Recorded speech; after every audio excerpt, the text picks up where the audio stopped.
The Honda CRF250L or Rally, it's a proven solid bike. It's been out since 2012. One of the best value for money dual sports out there, really. Very good for short riders. Now, I've had mine since 2013 and I put 30k miles on it.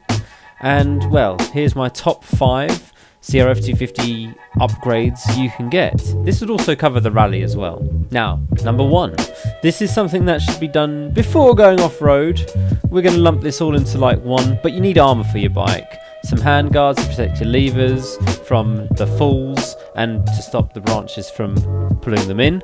Some sort of hand guards. I use Zeta, but it's up to you what you want to use. But along with a bash plate. Now I've got a small genuine Honda one, but it protects the sump and that's what's important. And I also have some Hepco and Becker crash bars, but you might not need them. It's just because I like to crash a lot. And swap out that stock gear shifter.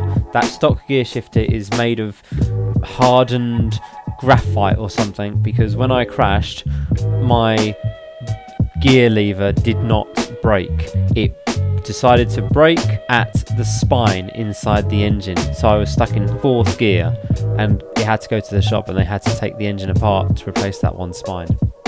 Number 2, just save yourself a load of grief later on, and just when you have the back wheel off, just take off and take out the chain adjuster bolts from each side and either copper grease them up straight away and put them back, or better yet, replace them with some titanium ones, add copper grease and put them in.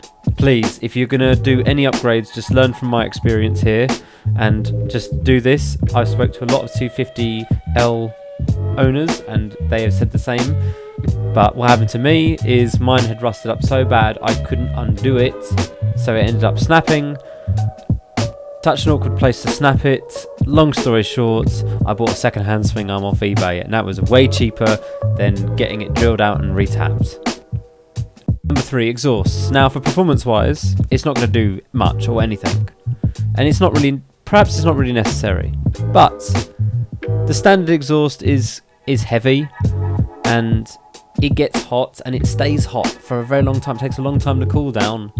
And wouldn't you like a smaller exhaust that doesn't get as hot and perhaps cools down a lot faster? When you drop your bike in an awkward spot, it's a bit of a pain if you have to be careful of where you pick it up, what you're touching, so you don't burn yourself or your gear or melt a bit of your gear.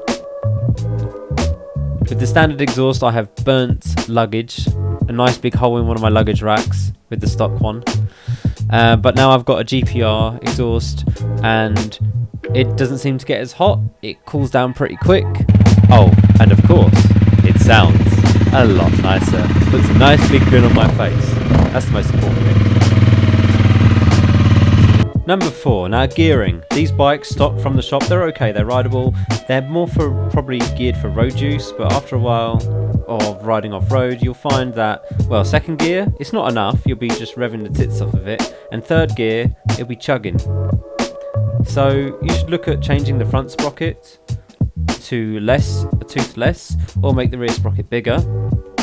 Of course, doing this will affect your top end. You'll lose a bit of top end speed, but you'll have much better and very short gear ratios, which is very handy for off-road, especially when going downhill.